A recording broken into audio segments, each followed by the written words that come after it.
अशोक मंगल करण धनि श्री देव चंद्र जी नाम। श्री प्राणनाथ निज मूलपति श्री महराज सुनाम। तेज कुंवर श्यामा युगल पल पल करूं प्रणाम।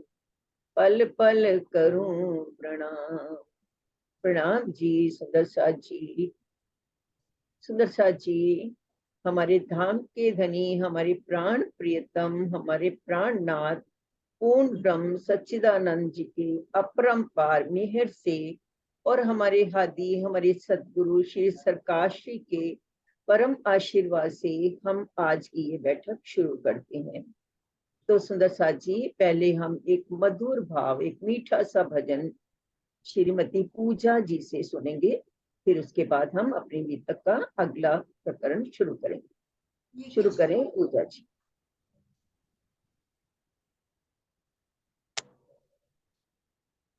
अनम्यूट करना पूजा पहले। पहले बोल। हाँ हाँ, आपने बोलना। बोलो श्री हाँ। प्राणनाथ प्यारे की जय। बोलो श्री सतगुरु महाराज की जय। बोलो श्यामा महारानी की जय। श्यामा महारानी का दरबार निराला है। श्यामा महारानी का दरबार निराला है। आता है वही दर पे जो किस्मत वाला है। आता है वही दर पे जो किस्मत वाला है। श्यामा महारानी का दरबार निराला है। श्री राज विराजे घूमट बंगला जी में। पिया जी धनी जी श्री राज विराजे घूमट बंगला जी में। संग श्री ठाकुरानी जी महारानी मंदिर में। संग श्री ठाकुरानी जी महारानी मंदिर में। पन्ना का देखो क्या ये अजब नजारा है। आता है वही दर पे जो किस्मत वाला है। श्यामा महारानी का दरबार निराला है। आता है वही दर पे जो किस्मत वाला है। ये मूल मिलावा है सब धाम की सखियों का। ये मूल मिलावा है सब धाम की सखियों का। श्यामा महारानी जी आनंद अंग है जिनका। सब साथ के कारण ही ये खेल रचाया है। आता है वही दर पे जो किस्मत वाला है। श्यामा महारानी का दरबार निराला है।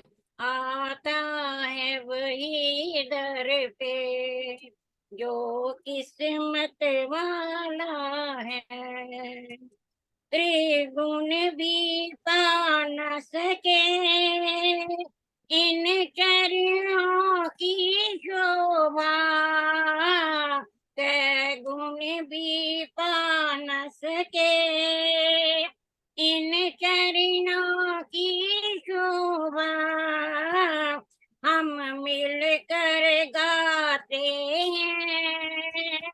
इन चरणों की महिमा हम मिलकर गाते हैं। इन चरणों की महिमा यहाँ पंडित वाले का होता दीदार है। आता है वही दर पे जो किस्मत वाला है। श्यामा महारानी का दरबार निराला है। आता है वही दर पे जो किस्मत वाला है। श्यामा महारानी जी संताप हरे सबके। श्यामा महारानी जी संताप हरे सबके। भूले भटके हैं जो सब पाप हरे उनके। भूले भटके हैं जो सब पाप हरे उनके। इन चरणों ने ही तो भव पार उतारा है।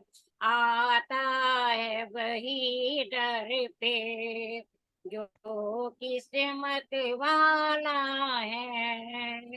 श्यामा महारानी का दरबार निराला है।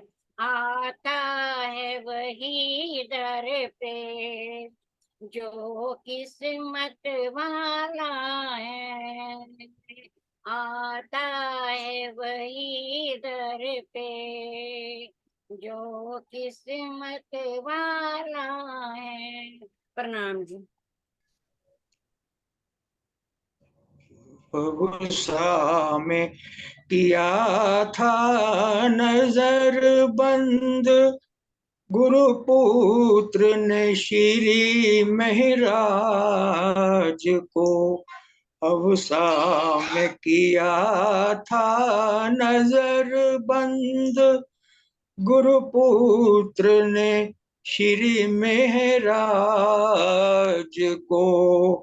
क्या धाम धनी की लीला थी कोई समझ नहीं इस राज को।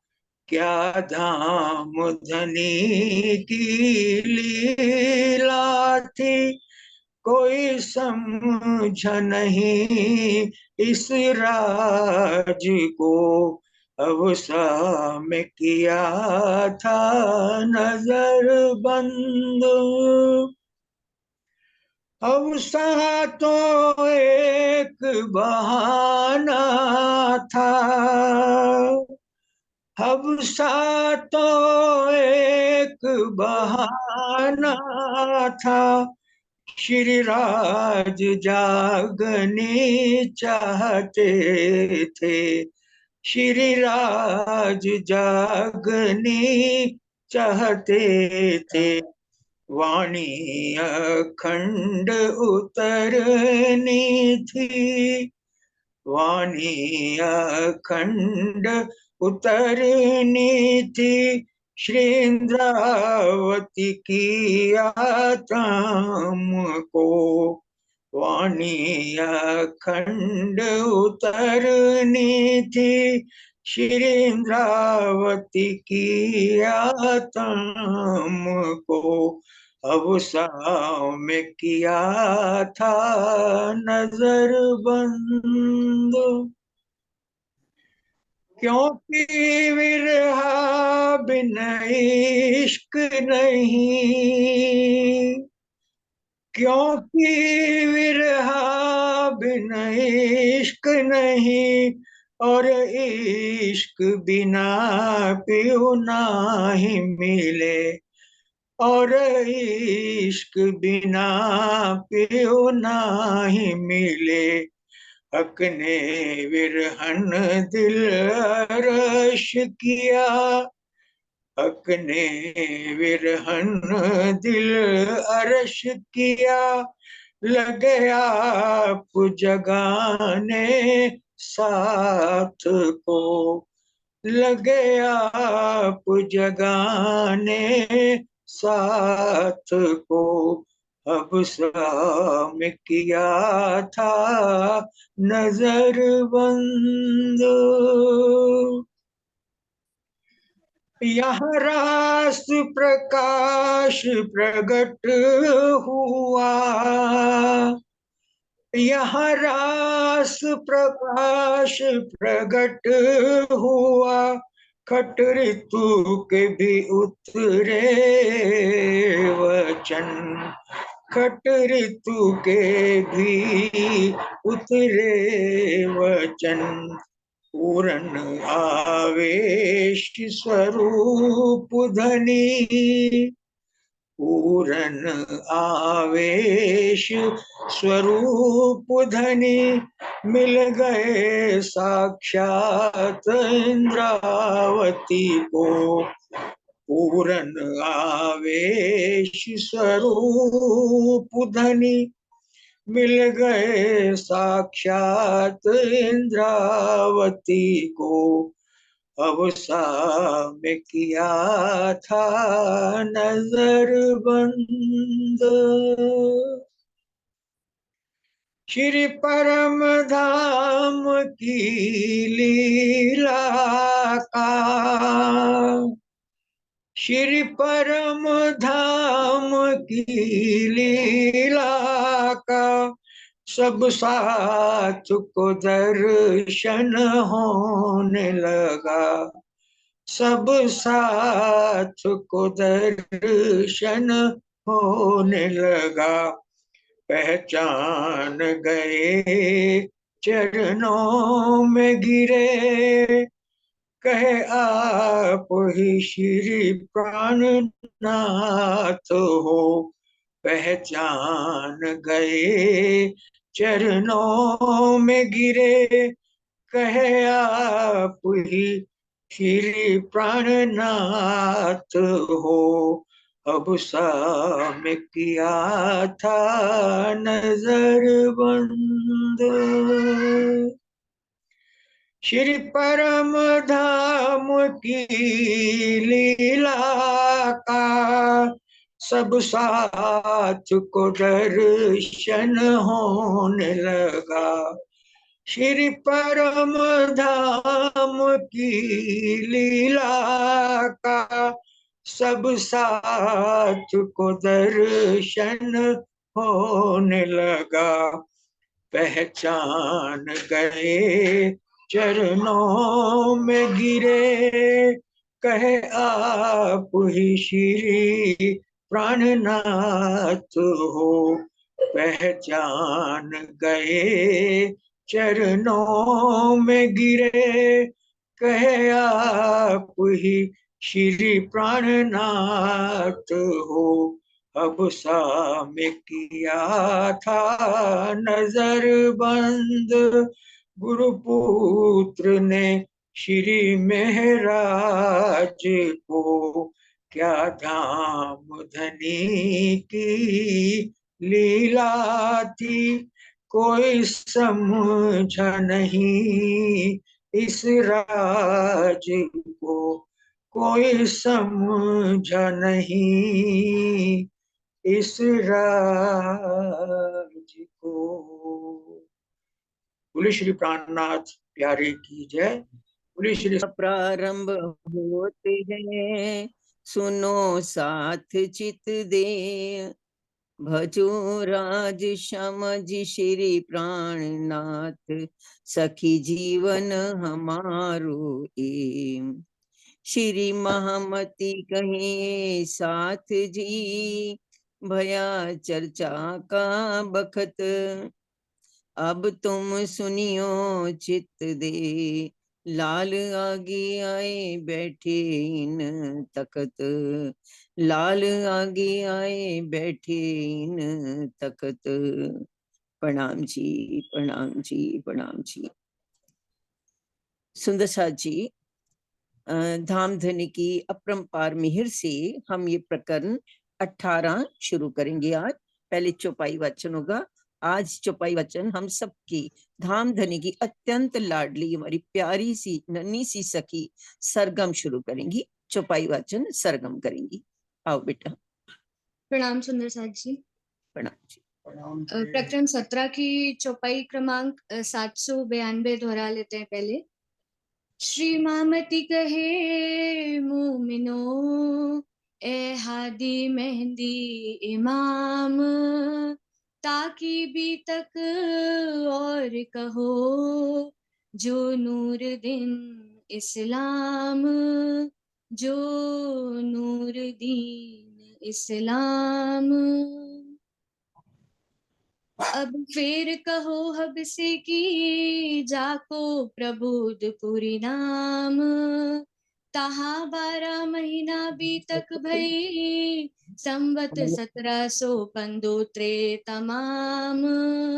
कुतब खासो सलाह करके, वजीर आया नई नगर, तब अंदर कया महल में, क्यों ऐसा जुलम किया महराज पर। एक तो घर लूट लिया, फिर बंद कर बैठाया, बरस रोज होने आया, क्यों ऐसा जुलम पहुंचाया। सिताब छोड़ो इनको और देओ दिलासा इन, दे सिरो पाओ घरो पठाओ, ए दिलगीर होवे जिन। सिताब वजीर बुलाए के, तब ही किए खलास, किताबे उतरी कादर से, बिन धाम न रही आस, बिन धाम न रही आस। प्रणाम जी। सुंदर साथ जी, सुंदर साथ जी, कल तक हमें हमारे धाम धनी ने श्री लालदास जी के मुखारविंद से ये बताया कि किस प्रकार श्री महाराज जी सुंदर साथ जी की सेवा करना चाहते थे, और उसके लिए उन्होंने मेहनत करके कुछ धन कमाकर और सुंदर साथ के लिए एक वो करना चाहते थे, भंडारा करना चाहते थे, और उसके लिए उन्होंने खूब सारा अनाज और गेहूं और आटा और घी वगैरह सब सामान इकट्ठा किया, और सुंदर साथ के लिए वस्त्र भी लिए। उनका ये इरादा था, वो ये चाहते थे कि मैं सारे सुंदर साथ को एक जगह इकट्ठा कर लूं और उनकी खूब सेवा करूं, इतनी सेवा करूं उनको कमाने के लिए कहीं जाना ना पड़े, मैं सब कुछ खुद ही कर दूं, और यहाँ पर बैठ के बस हम हर समय अपने राज्य की बातें क्या करें, परम धाम का वर्णन क्या करें, ऐसा उनके मन में विचार था। तो उन्होंने एक अपना साथी सुंदर साथ था, कांजी उनका नाम था, उनको इस सेवा में भी रख लिया कि मैं कमा कमा के दूंगा, तुमको पैसे दूंगा, धन दूंगा, और तुम बिल्कुल चतुराई से खुले हाथ से, बिल्कुल धन की परवाह नहीं करना, और किस तरह से तुम सारी चीजें इकट्ठी करते जाना। तो उससे सब सामान इकट्ठा कर लिया था। और फिर जब वो बिहारी जी को, उनके भी बड़े कीमती वस्त्र बनवाए गए थे बिहारी जी के, तो वो वस्त्र दिखाने के लिए गया, और बिहारी जी को कैसे पता चल गया कि भंडारा कर रहे हैं, तो बिहारी जी को क्या लगा कि ये तो मेरी गद्दी छीन लेंगे, ये अब इनका नाम हो जाएगा, सब इन्हीं को ही धामधनी मानने लगेंगे और मुझे कोई समझेगा ही नहीं। तो उन्होंने उनकी किस प्रकार शिकायत कर दी, वहां के जो राजा था उनको शिकायत कर दी, और उनको राजा ने बिना कुछ जांच पड़ताल किए उनको नजरबंद कर दिया, एक जगह कैद कर दिया, दोनों भाइयों के साथ। उनके 3 भाई थे, ये बड़े भाई तो बाहर रहते थे, गोवर्धन जी की मृत्यु हो चुकी थी, तो 3 भाई श्यामलिया ठाकुर और ये महराज ठाकुर और इनके छोटे भाई उदय ठाकुर को एक कमरे में बंद कर दिया, और खुद वहां उस समय अहमदाबाद से कुतुब खान ने आक्रमण कर दिया था, तो उनसे संधि करने के लिए अपने वजीर को लेके चले गए। पीछे से इन्होंने खूब विलाप किया, बहुत वीरे किया। पहले तो खूब अपने मन में उन्हें अफसोस हुआ, उन्होंने राज जी को शिकायतें की कि मैं तो सुंदर साथ की सेवा ही करना चाहता था, मेरे साथ ही ऐसा क्यों हुआ। फिर वो वीरा बढ़ता गया, बढ़ता गया, बढ़ता गया, इतना गहराई तक वीरे गया कि राज जी को उनकी आंखों के सामने उपस्थित होना पड़ा। जो राजी उनके दिल में थे, राजी युगल स्वरूप उनके दिल में ही थे, वही उनकी आंखों के सामने उपस्थित हुए। और उनको देख के ना, उनको कभी तो राजी श्यामा जी की जगह ना देवचंद जी नजर आते थे, और कभी राज्य की जगह धनदेवचंद जी नजर आते थे, कभी दोनों की जगह वही नजर आते थे, और कभी दोनों नजर आते थे। तो उनको पहले तो बड़ा अफसोस हुआ कि मैंने अपने धनी मेरे आए थे राज्य के रूप में और मैंने उनको पहचाना नहीं। फिर उसके बाद उन्होंने, धनी ने उनको कहा कि अब मैं तुम्हारे ही अंदर आ रहा हूँ और आगे की लीला जागने की तुम करोगे। और कैसे फिर उनके अंदर राजी आ गए, और किस प्रकार उन्हें वाणी उतरी वहां पर, रास की कुछ रामती उतरी, और उसके बाद प्रकाश गुजराती उतरी, खटऋतु उतरी, और कलश की 2 चौपाइयां उतरी। अब जब ये रास की वो उतर रही थी, रामते उतर रही थी, उस समय वहां राजा तो थे नहीं, लेकिन उनके मंत्री की पत्नियां वगैरह, मंत्री जो थे उनकी पत्नियां वहां पर थी, राजा की भी पत्नी थी। तो जिस समय ये रामते उतरती थी ना सुंदर सा जी, उस समय बड़ी सुंदर सुंदर, कभी बांसुरी की धुन बजती, कभी पैरों की नूपुर की झांझरी की झनकार की आवाज आती, कभी कभी तो जैसे कोई नृत्य कर रहा है ऐसा भी लगता, कभी कभी रामतों के स्वर भी गूंजने लग जाते। तो वो सारे स्वर वो रानियां जो थी ना वो सुना करती थी। तो उनको लगता है ये तो कोई अलौकिक शक्ति है, और हमारे राजा से तो बहुत बड़ी गलती हो गई, ये उन्होंने किसको कैद कर लिया। तो इधर 1 साल हो गया था उनको बंद हुए, 1 साल में ये सारी प्रक्रिया हो गई थी। जिस समय वाणी उतरती थी, उनके जो भाई थे वो कोयले से दीवारों पर लिखा करते थे। जब राजा आए वापिस सब संधि करके, तो राजा की रानियों ने उन्हें ना बहुत शिकायत की कि आपने ये क्या कर दिया, हमारे ऊपर तो कोई जरूर आफत आने वाली है, इतने बड़े महान आत्मा को आपने क्यों बंद कर दिया अंदर। एक तो उसका कोई कसूर ही नहीं था, आपने उसकी सारी संपत्ति भी जब्त कर ली, बिना जांच पड़ताल के उससे पूछा भी नहीं, उसका सब कुछ भी आपने छीन लिया, और उनको 1 साल से नजरबंद भी कर दिया, बंद भी कर दिया। और ये तो कोई अलौकिक शक्ति है, इनको तो ऐसी ऐसी रामते आती थी और ऐसे बांसुरी की धुन बजती थी, आप जल्दी उनको निकालो और उनसे क्षमा मांगो, और किसी तरह उनको ना यहाँ से सिरों पाव पहना करके विदा करो। राजा ने उनको बाहर निकाला, बड़े सम्मान सहित उन्हें शिरो पाव पहनाया। शिरो पाव क्या होता है सुंदर साथ जी? ये उस समय ऐसी प्रक्रिया होती थी, आज भी शायद ये जो सरदारों में ऐसी होती है कि अगर किसी से क्षमा मांगनी हो ना, तो उनको पूरी पूरे ऊपर से लेकर सिर से लेकर पांव तक की नई पोशाक पहनाई जाती है। राजा अपनी पोशाक उनको पहनाता है, तो उसको शिरो पाव पहनाना कहते हैं। तो उनको शिरो पाव पहनाया गया, और राजा ने क्षमा भी मांगी, और उनको ना जूनागढ़ की कुछ गांव भी, रियासत भी उन्हें दिए, और इस प्रकार उन्होंने उनको विदा किया वहां से। अब जब वो वहां से विदा हुए, तो आगे अब वो कहाँ जाएंगे, अपनी जो किताबें जो कोयले से लिखी गई थी उनको फिर पेज पर, पन्नों पर लिखा गया, किताबें लिखी गई, और उन किताबों को लेकर अब वो कहाँ जाएंगे, आगे हम सुनते हैं।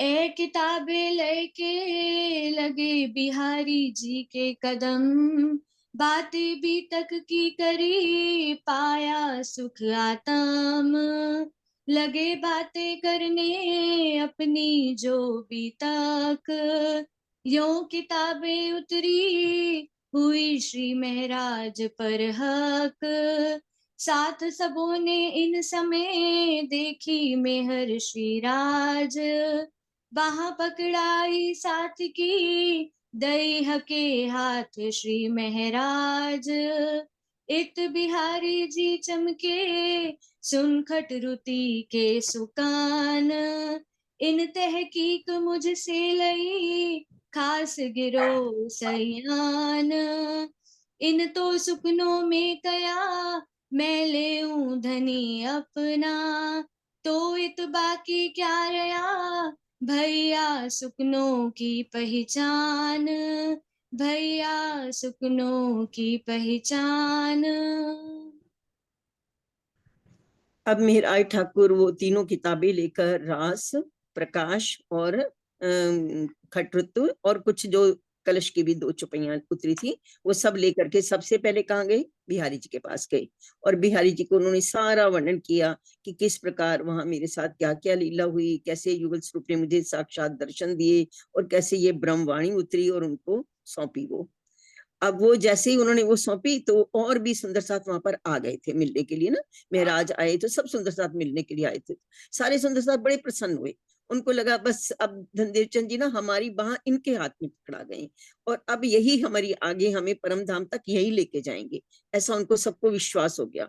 लेकिन बिहारी जी तो नाराज हो गए, उनको तो अंदर उनका बड़ा खून खोल गया कि ये क्या, क्योंकि खट ऋतु में उन्होंने लिखा था बिहारी श्री महराज ठाकुर ने, मतलब इंद्रावती सखी ने उसमें लिखा था कि मैंने अपने धनी को अपने वश में कर लिया है, मैंने अपने प्रेम से उनको जीत लिया है, अब वो मेरे वश में हो गए हैं और वो अब मुझसे ही मेरे ही वश में हो गए। और उसमें ये भी उन्होंने लिखा कि मैं अपने धनी को ना अब मैंने तोता बना लिया है और मैं अपना प्रेम रूप भी जो ना उनको वो प्रेम के जो भाव है मैं उनको खिला करके उन अपने मैंने वश में कर लिया है, ऐसे उन्होंने लिखा था उसमें। अब बिहारी जी ने जब ये पढ़ा तो बहुत अंदर से खोल गए कि अच्छा इसका मतलब ये है कि इसने अपने आप को अब अक्षातीत घोषित कर लिया है, ये समझता है कि अक्षातीत अब इसी के दिल में है, तो मेरी तो कोई स्थिति नहीं है, मैं फिर क्यों गादी पे बैठा हूँ, मेरे को तो कोई पूछेगा ही नहीं। ऐसा सुन करके उन्होंने आगे उन्हें क्या कहा फिर हम सुनते हैं। करने न देऊ जाहिर रे बानी साथ मिने, दिल में जान ऐसा कया क्यों ऐता विरा किया आपने। मैं तो बैठा था एक शहर में तेरे आगे नजर, तेरा विरा मुझ पर पड़ा ए सुकन का देओ उत्तर। अब ए बानी रहने दो ए चर्चा सुनो साथ, अपनों जो मार्ग है सोई ग्रहो हाथ। बानी वहां ना पसरी वे सरत उस दिन, इंतजार थे मोमिन पर सुन सके ना एक सुकन।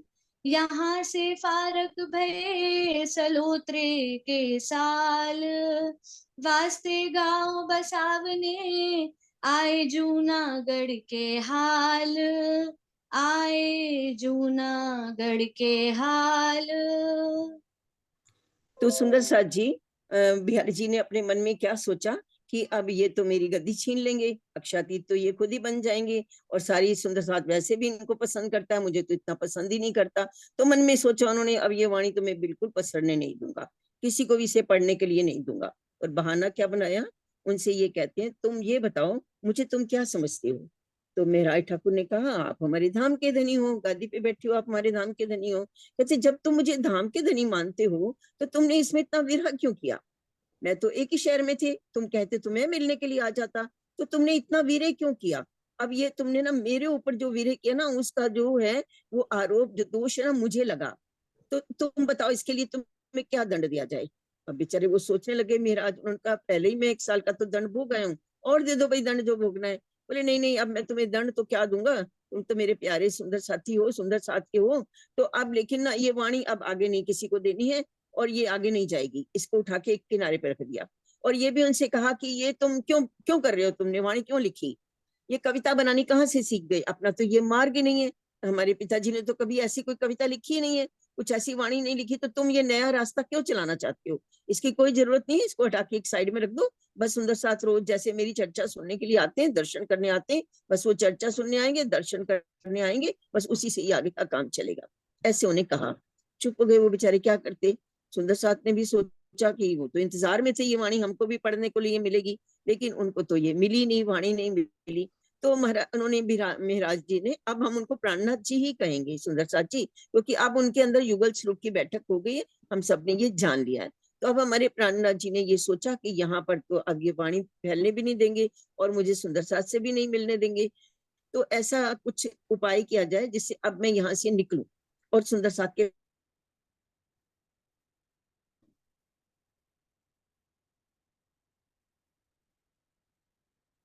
कुछ बना।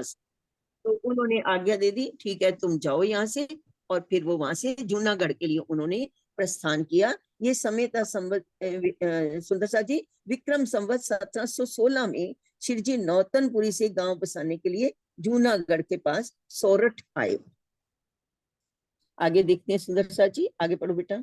सत्रोत्रे इहा रहे अठोत्रे के बरस, कानजी भाई इहा रहे वही बानी सुने सरस।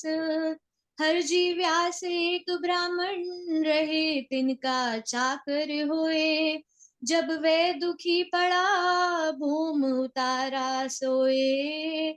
लगे दान करावने को तब भया सावचेत, एक ऐसा काम करत हो मैं नहीं इन खेत। क्यों मोहे दान करावत जमपुरी का साधन, मैं नाही इन इंड का मेरा क्यों कल पाओ मान। दोए बात की दाज इनमें से लिए जात हो मैं, जाको मैं हाँ कही सोना ना कही किनने, सोना ना कही किनने। अब सुंदर साथ जी जूनागढ़ में बड़ी सुंदर सी एक लीला होने वाली है, पर इसके पहले जूनागढ़ जाते हुए रास्ते में धौरा जी एक गांव पड़ा था। वहां पर मेरा ठाकुर एक नदी के किनारे रुके थोड़ा सा आराम करने के लिए, रेस्ट करने के लिए। तो वहां पर एक वीर जी भांजी नामक एक व्यक्ति थे और उनकी बेटी थी तेज कुंवरी जी। वो जल भरने के लिए वहां पर नदी में आए हुए थे और तेज कुंवरी जी ने जैसे ही इनको देखा मेरा ठाकुर को, तो उन्होंने घूंघट कर लिया। उस जमाने में सुंदर सा जी घूंघट केवल अपने पति से किया जाता था। बिल्कुल युवा स्त्री थी वो तेज कुंवरी।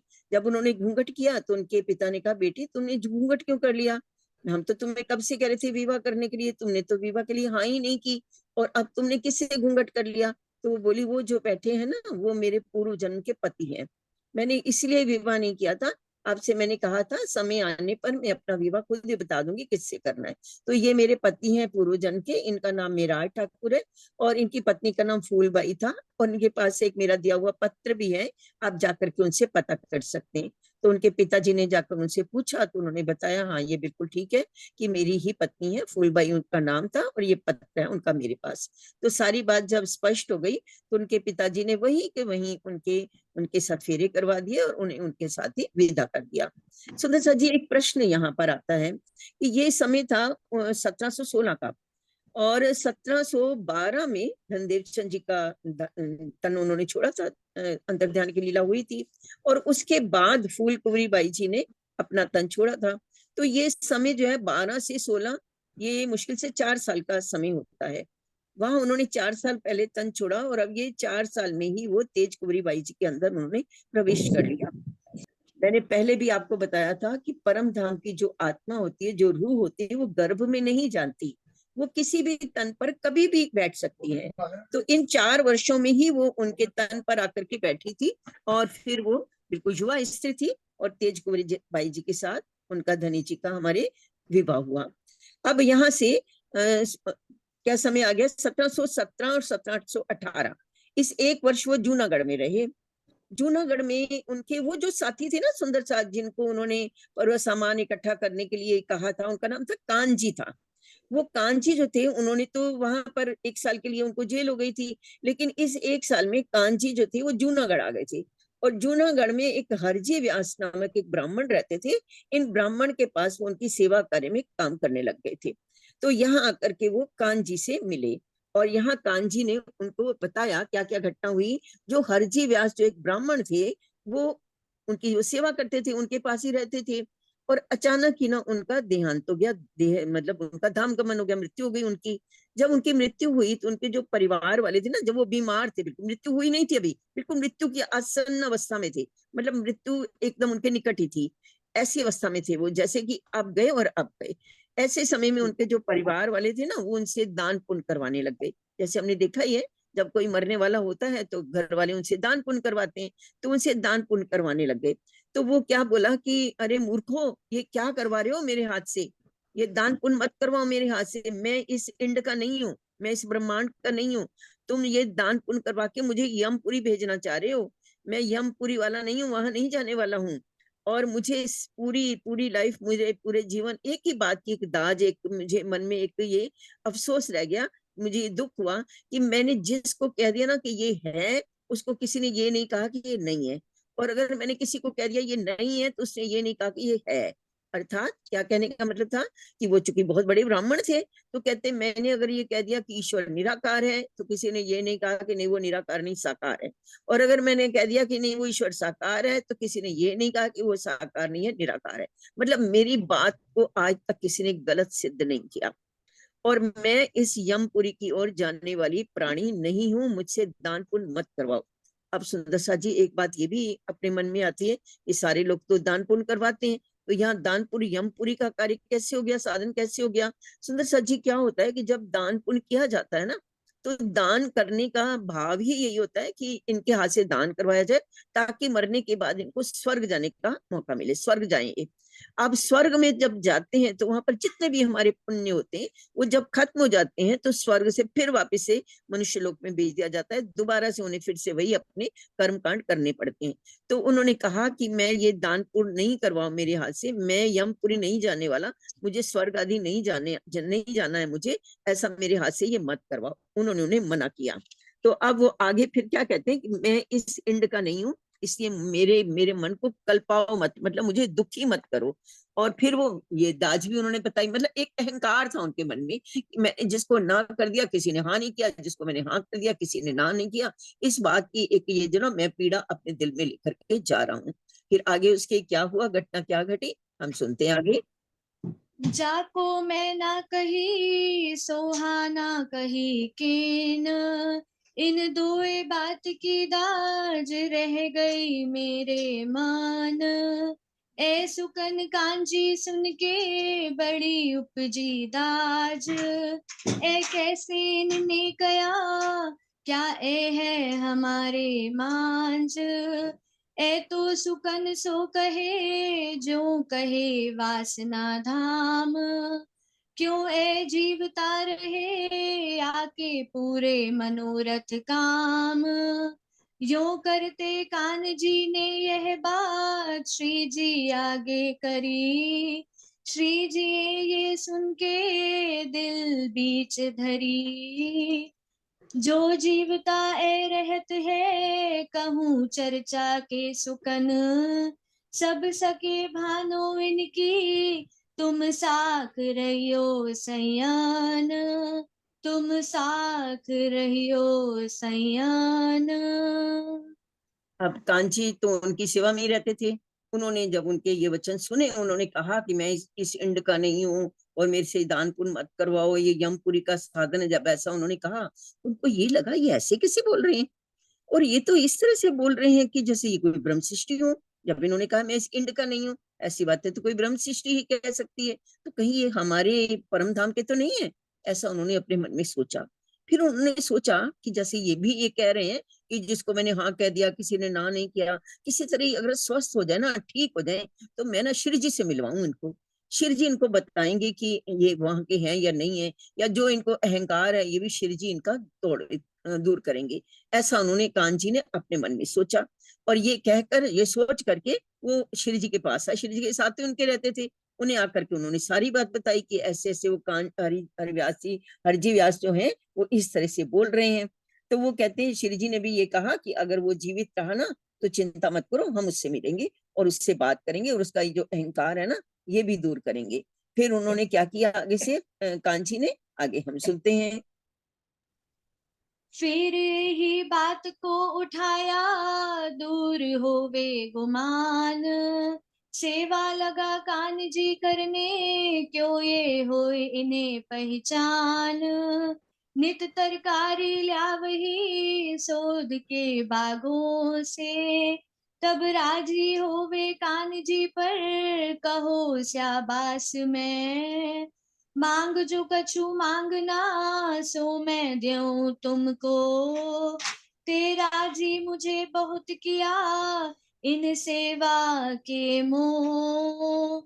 जो 1000 रुपया दे वही मैं राजी ना तिन पर, तेरी तरकारी की सेवा से खुशाल हुआ इन पर।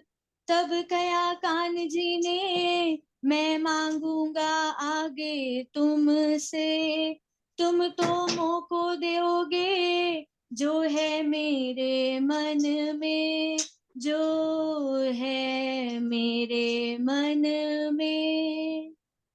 अब कांची ने जब मन में सोच लिया कि किसी तरह इनको स्वस्थ करना है, तो अभी तक तो वो सिर्फ अपनी ड्यूटी निभा रहे थे कि सेवा कार्य कर रहे थे।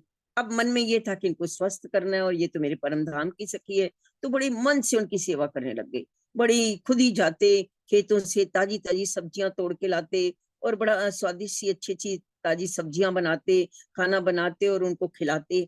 और इस तरह से ना उनकी बड़े मन से सेवा करने लग गए, जिससे कान जी स्वस्थ हो गए। ताजी ताजी सब्जियां खा के अच्छा अच्छा भोजन करके वो स्वस्थ हो गए। और उधर से तो श्री जी ने भी तो ले लिया था ना अपने मन में कि इनको स्वस्थ करना है, तो वो स्वस्थ हो गए। और फिर जब वो स्वस्थ हुए तो उनको कान जी पर बड़े खुश हुए और उनको बड़ी शाबाशी दी कि मैं बहुत खुश हुआ तुमसे, और तुमने अगर मुझसे कुछ मांगना है तो मांग लो। तुमने मेरी इतनी सेवा की है, इतनी ताजी तरकारी बना बना के मुझे खिलाई है, मैं बहुत प्रसन्न हुआ। अगर कोई मुझे 1,000 रुपए भी देता ना, तो मैं उसे उतना प्रसन्न ना होता जितना तुमने ये सब्जियां बनाकर तरकारी बना करके ही मेरी जो सेवा की है, उससे मैं बहुत प्रसन्न हूँ। उस समय 1,000 रुपए की बहुत कीमत होती थी सुंदर सा जी, इसलिए उन्होंने कहा कि अगर 1,000 रुपए भी कुछ मुझे देता तो मैं उसे इतना प्रसन्न नहीं होता। तो कांजी भाई ने जब उन्होंने कहा ना कुछ मांग लो, मैं तुम्हें क्या तुम्हारे लिए क्या कर सकता हूँ, तुम मेरा मांग लो कुछ तुम्हें चाहिए तो कांजी कहते हैं समय आने पर मैं जरूर मांगूंगा आपसे। अभी आप स्वस्थ हो जाओ पूरी तरह, फिर समय आएगा तो मैं आपसे बिल्कुल मांगूंगा। फिर उसके बाद क्या घटना घटी आगे सुनते हैं हम। यूं करते नित्याने होए बहुत राजी, तब कान जी सो फिर कया तेरी कया करो कार साजी। तब कान जी बोलिया मैं मांगत हूँ एक वस्तु, एक साधु जो सुनाओ चर्चा, यही पाऊं मैं कष्ट। शाबाश कान जी तुमको, क्या तुम मांगया मुझसे, एक तेरा जी क्या सेवा मिले, फिर चर्चा सुनावने के। बुलाओ साधवे कहाँ है, मैं चर्चा सुनाऊं ताए। मैं तो बहुत राजी भया, जो काय ऐसा आहार पहुँचाए। तब कान जी ने श्री जी सो कराए दिया मिलाप, मिलते ही सुख उपजया, करने चर्चा लगे आप, करने चर्चा लगे आप। इस तरह कांजी रोज ही उन्हें ताजी ताजी तरकारियां बना बना के खिलाया करते थे, जिससे हरजी व्यास जो थे बड़े प्रसन्न होते थे।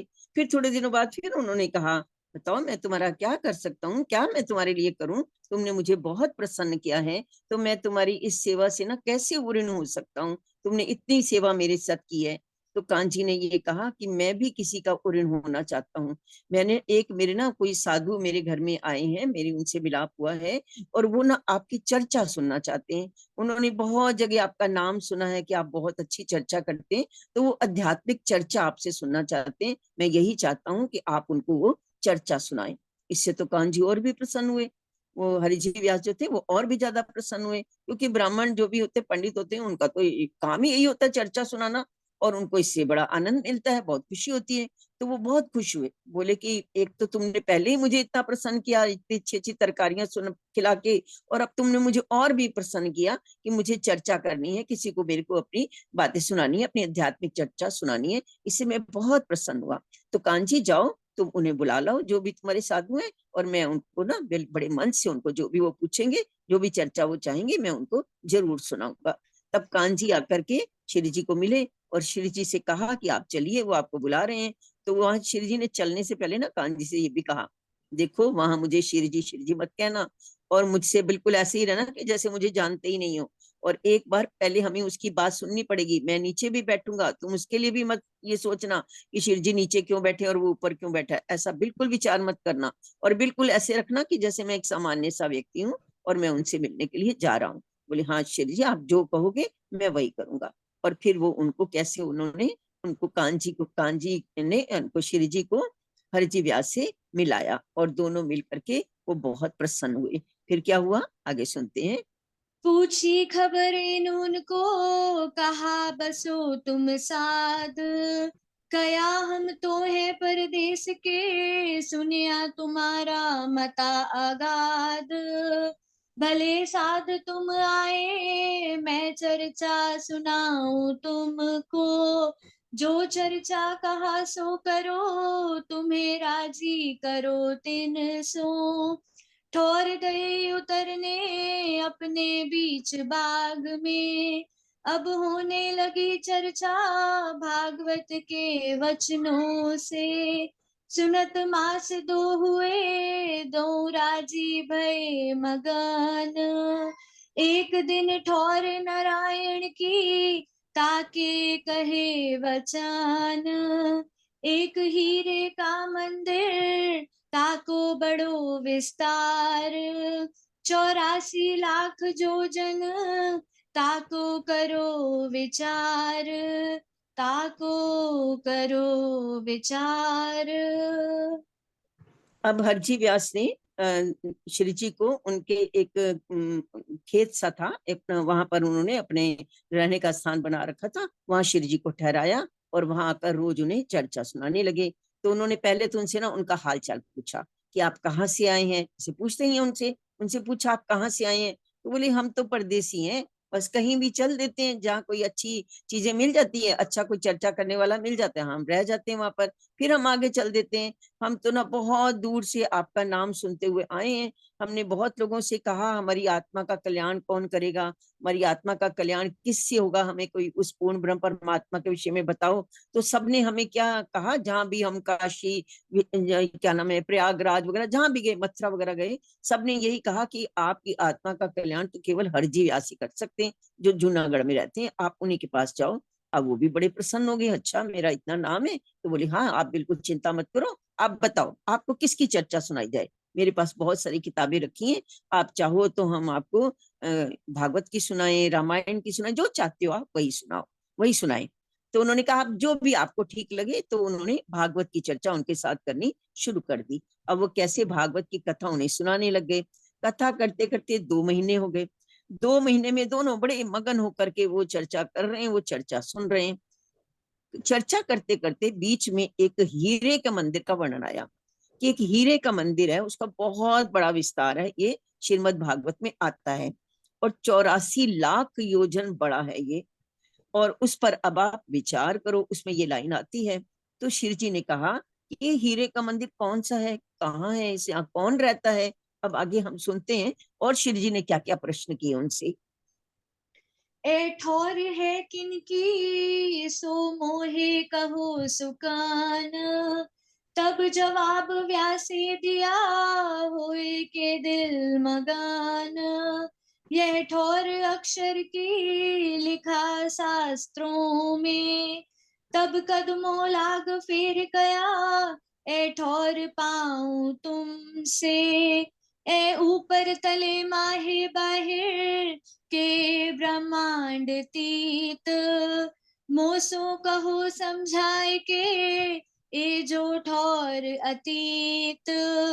5 तत्व 3 गुण और मूल प्रकृत, इनको नास तुम कयो, ये ठौर अक्षर की केत। हम सो अंतर ना करो, ये बताओ तुम। फिर विनती करे, सुने तुम्हारे मुख हम। सुने तुम्हारे मुख हम। तब शिव जी उनसे पूछने लग गए कि ये किसका ठौर है, यहाँ कौन रहता है। तो उन्होंने क्या जवाब दिया, यहाँ अक्षर रहता, अक्षर ब्रह्म रहते हैं, ऐसा उन्होंने बताया। शास्त्रों में ऐसा ही लिखा है कि वहां पर अक्षर ब्रह्म रहते हैं। तब बार बार उनके चरणों में प्रणाम कर करके उन्होंने बार बार प्रणाम करके कहा आप बहुत बड़े हैं, आपके अलावा मुझे कोई नहीं बता सकता, आप मुझे ये बताओ ये अक्षर का जो ठौर है, जो अक्षर का ठिकाना है, ये इस ब्रह्मांड के अंदर है, इसके ऊपर है या नीचे है, कहाँ है ये, आप मुझे ये बताओ। तो वो क्या कहते हैं कि ये ना हाँ उन्होंने ये भी कहा कि आपने तो पहले चर्चा में ये कहा कि महाप्रलय में 5 तत्व 3 गुण मूल प्रकृति सबका नाश हो जाएगा, और आप फिर मुझे ये बताओ कि ये जो अक्षर ब्रह्म का जो ठिकाना है, जो 80 योजन का बड़ा जो ये है, ये जो स्थान है, ये कहाँ पर है, आप मुझे बताइए। तो उन्होंने क्या कहा आगे से व्यास जी ने ये कहा कि आदि नारायण का स्थान है। तो वो कहते हैं ये आदि नारायण, ये बताइए, आपने तो कहा 5 तत्व सब कुछ नष्ट हो जाएगा, तो अब मुझसे बिल्कुल भी आप अंतर मत करो, आप मुझसे कोई बात छिपाओ मत, पूरी बात आप ही बता सकते हो। आप अपने शिरमुख से ये बताओ ही महाराज, मैं आपसे बार बार प्रार्थना करता हूँ कि कुछ भी छिपाइएगा मत, और स्पष्ट रूप से मुझे ये बता दो कि ये स्थान है कहाँ पर। ऐसा उन्होंने पूछा। तब उन्होंने क्या जवाब दिया? तब जवाब व्यासे दिया, ये ठौर आद नारायण, क्षीर सागर में रहत है, लिखी शास्त्रों में पहचान। तब श्री जी ए कया, ए तो कया मिने इंड, ये महाप्रलय में ना रहे, उड़े त्रिगुण समेत ब्रह्मांड। फिर विनती करें, हम सो ना करो अंतर, हमें तुम बिना कौन समझा, वही दिखावे पटंतर। तब व्यासे झुक के कया, मोहे कहत तुम क्या, शास्त्रों में ऐसा लिखिया, तो क्या उत्तर देऊं इनका। कया कटुक वचन आचार्यों को, इनो ऐसे ही लिखे सुकान। तो मैं इत क्या करो, क्या निशा करो मोमिन, क्या निशा करो मोमिन। तब उन्होंने कहा कि इसमें ये लिखा है कि ये आदि नारायण का स्थान है और क्षीर सागर में है, ये शास्त्रों में इसके लिए ये लिखा गया है। तो उन्होंने श्री जी ने क्या कहा कि आपने तो यही कहा कि महाप्रलय में ये सब कुछ ही नष्ट हो जाएगा, ये क्षीर सागर भी नष्ट हो जाएगा, क्योंकि आपने कहा कि महाप्रलय में तो 5 तत्व, 3 गुण और 14 लोग सारे खत्म हो जाएंगे, तो फिर ये क्षीर सागर कहाँ होगा, और इनका ये जो स्थान है ये कहाँ होगा, और ये कहाँ रहेंगे, आदि नारायण जी कहाँ रहेंगे। आप मुझसे ना बार बार उन्हें विनती करने, आप मुझसे ना कुछ भेद मत रखिएगा, आप प्लीज जो भी आपके दिल में बात है ना मुझे बता दीजिए, आपके सिवा मुझे कौन बताएगा, आप ही बता सकते हो मुझे। बार बार साउंड के सामने झुक झुक के कहने लगे कि भगत जी आप मुझसे ना कोई भेद मत करिए, आपके सिवा मुझे कोई ये बताने वाला नहीं है, आप तो मुझे ये बताइए कि ये जो 84 लाख योजन वाला जो हीरे का मंदिर है वो है कहाँ, आप बताइए मुझे। तब कान जी ने ये कहा, थोड़े से ना नाराज से हो गए, ये बोले मैं तुम्हें क्या बताऊं, यहाँ पर इन्होंने यही लिखा है, मुझे इसके आगे उन्होंने कुछ लिखा ही नहीं, तो मैं तुमको क्या बताऊं। तब ऐसा उन्होंने कहा, कटुक वचन उन आचार्य को कहा जिन्होंने वो भागवत लिखी थी, थोड़े कड़वे वचन बोलने लगे, इन्होंने लिखा ही नहीं है यहाँ पर, तो मैं तुम्हें क्या बताऊं, जो लिखा है मैं वही तो बता सकता हूँ। तो फिर उन्होंने श्री जी ने आगे क्या कहा उन्हें? तब कान जी ने कहा, कछु अक्षरातीत की पूछो बात, क्या जवाब करत है, सुने इनके मुख विख्यात। आया जोश श्री जी को, दिया धक्का कर हाथ, क्या इनको पूछे क्या है इनमो, थका छर के साथ।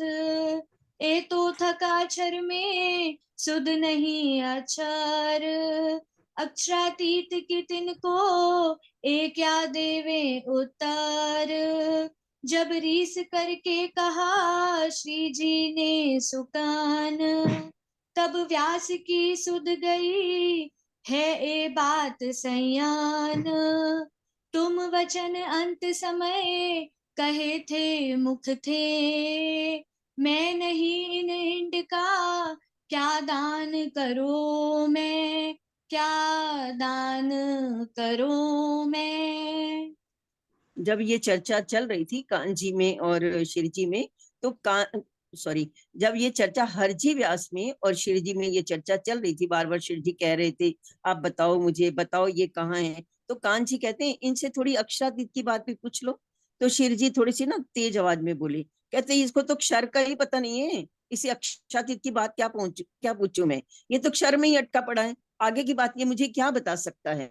तब श्री जी को, उसको कान जी को लगा कि ये तो कोई विशेष ही अलौकिक की बात कर रहा है, तो उन्होंने उनके आगे ना हाथ जोड़ दिए और ये कहा, तब उनको समझ आ गई कि ये कोई मेरी और ही बात कर रहे हैं, तो उन्होंने उनके सामने हाथ जोड़ दिए और उनके चरणों में झुक गए। तब श्री जी आगे से क्या बोले, श्री जी ने कहा, सुनो हरजी व्यास, आप मेरी बात सुनो, मैं आपसे चर्चा सुनने के लिए नहीं आया हूँ। आप जब अपने प्राण छोड़ रहे थे, जब आप बिल्कुल मरणासन अवस्था में थे, तो तब आपने ये कहा था कि मेरे मेरे मन में ये एक दाज रह गई कि जिसको मैंने हाँ कहा उसको किसी ने ना नहीं कहा, और जिसको मैंने ना कहा उसको किसी ने हाँ नहीं कहा। और आपने ये भी कहा था कि मैं इस इंड का नहीं हूँ, ऐसा कहा था ना आपने? बोले हाँ बिल्कुल मैंने ऐसा कहा था, मैं इस बात से बिल्कुल ना नहीं कर रहा कि ऐसा ही मैंने कहा था। तो उन्होंने आगे फिर हमको क्या कहा, श्री जी ने आगे क्या जवाब दिया? उन्होंने कहा कि हमें हमारे धाम धनी ने तुम्हारे पास इसीलिए भेजा है कि हम तुम्हें ये बताना, तुम्हारा जो गुमान है ना, जो अहंकार है ना, जो तुम ये कहते हो कि जिसको मैंने हाँ कह दी किसी ने ना नहीं की, मैं उसको तोड़ने के लिए आया हूँ, तुम्हारे उस अहंकार को तोड़ने के लिए आया हूँ। तो व्यास जी क्या बोलते हैं, हे भगत जी, हे भगत राज जी, मैंने जो कुछ भी कहा मैं बिल्कुल ठीक कहा था, मैं आप बिल्कुल सही कह रहा हूँ। मेरी स्थिति क्या है आगे बताएंगे, मेरी स्थिति क्या है, हम सुनते हैं वो अपनी क्या स्थिति बता रहे हैं, सुनते हैं। और जाको मैं हा कही ताकि ना कही केन, तिस वास्ते गुमान भान ने मैं भेजा तुम पर सयान। हमको पठाए हक ने तुमको राखे तेन, जिन पर मेहर भगवान की गुमान बान करे रोशन। तब व्यासे वचन कहे ए भगत, हे भगत राज, मैं कया यूं ही कर मेरा अर्थ था इन काज। कै गूलर लगे दरखत को बहुत बेसुमार, तामे जीव अनेक है एक दूसरे न जानन हार, एक दूसरे ना जानन हार।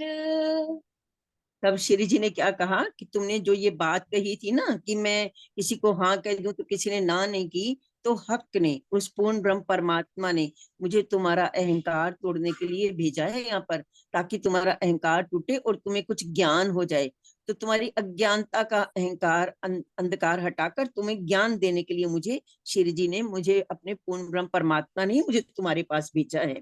तो व्यास जी, हरजी व्यास क्या बोलते हैं, हे भगत, हे भगत राज, आप जो बात कह रहे हैं वो बिल्कुल ठीक है, ऐसा ही मैंने कहा था। मैं आपको, मेरी स्थिति क्या है, जैसे गूलर का कोई पेड़ होता है ना, उसके ऊपर गूलर के बहुत सारे फल लगे हुए होते हैं, उन फलों के अंदर एक एक फल के अंदर बहुत सारे जीव बैठे होते हैं उस गूलर के फल के अंदर। तो जो एक जीव होता है ना, वो क्या सोचता है कि बस यही मेरी दुनिया है। जैसे गूलर के फल के अंदर बैठे हुए जीव को वही अपनी दुनिया नजर आती है, वो और किसी को जानता ही नहीं है। उसी तरह मैं भी उस गूलर के जीव की तरह ही हूँ। मुझे यही लगा कि बस मैं ही सबसे बड़ा पंडित हूँ, मेरे के अलावा तो कोई कुछ है ही नहीं दुनिया में, सबसे बड़ा मैं ही हूँ। तो ये मेरी हालत थी, गूलर के जीव के समान, उस कीड़े के समान मेरी हालत थी। आगे फिर वो क्या बोल रहे हैं, फिर सुनते हैं हम आगे।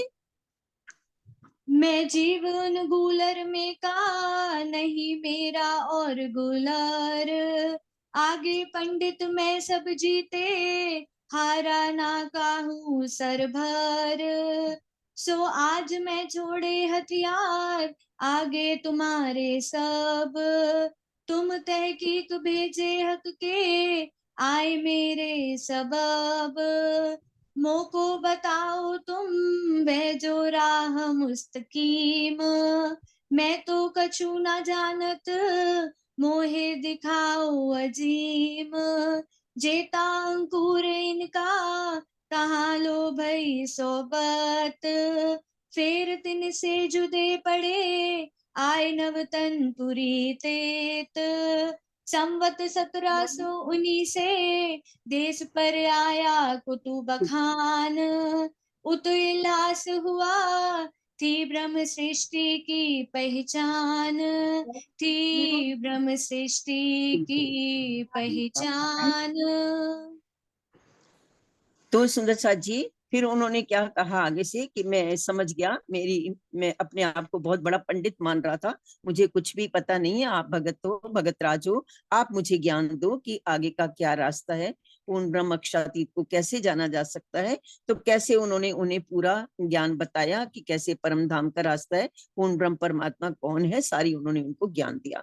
तो जितना उसका अंकुर था हरजी व्यास का, उतना ही उन्होंने उनका ज्ञान लिया।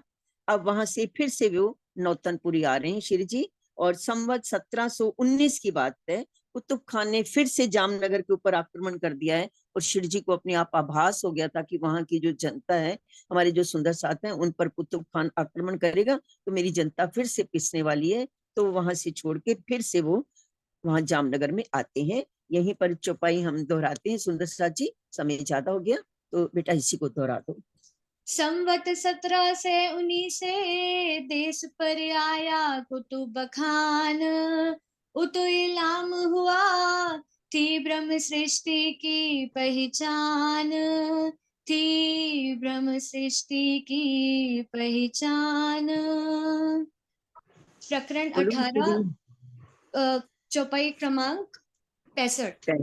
65। बोले बोले श्री श्री प्राणनाथ प्राणनाथ प्यारे की जय, बोले श्री सद्गुरु महाराज महाराज की जय। की जय। मेरे पियो जी, हम जैसी तुम जिन करो मिला, तलप तलप जाए जीव जी, जीव तो जीवे नहीं, क्यों मीठे दिल की प्यास जी, तुम बिना किन से कहूँ पिया, तुम हो मेरी आस जी, आस वीरानी तो कहूँ पिया, जो कोई दूसरा हो जी, शब्द पिया जी साथ दिन रहता रोए रोए, जन्म दी जो मैं होती सो, तुम देखो के काल जी, जब तुम आप दिखाओगे तब देखोगे पुकार पिया जी मेरी सोने के बिना, हील करूं पिया जी मैं जी, पल पल खबर जो लीजियो मैं, आज करूं दुल्हन जी, ऐती अरज में तो करूं पिया भी बड़ी अंतराय जी, अंतर आड़ी टाल के दुलारी से कंठ लगाए जी, कंठ लगाए कंठ सोखी हास विलास जी, वान जाए श्री इंद्रावती पिया, चरणों के पास जी, तुम दुल्हा में दुल्हनी पिया, और न जानो बात जी, इश्क सो सेवा करूं पिया, सब अंगों साक्षात जी, सदा सुख दाता मेरे धाम मैं तो सो बात जी, श्री मामती युगल स्वरूप परवानी, अंगना बलि बलि जात जी, पिया जी तुम हो तैसी दिल करूं तब, पिया जी तुम तैसी कीजियो मैं, अर्ज करूं मैं तब जी, हम जैसी तुम जिन करो मेरा, तलब तलब जाए जी। बोलिए श्री आनंद मंगल श्री धाम धनी जो की जय, बाई जुराज जो की जय, महाराज प्रणाम।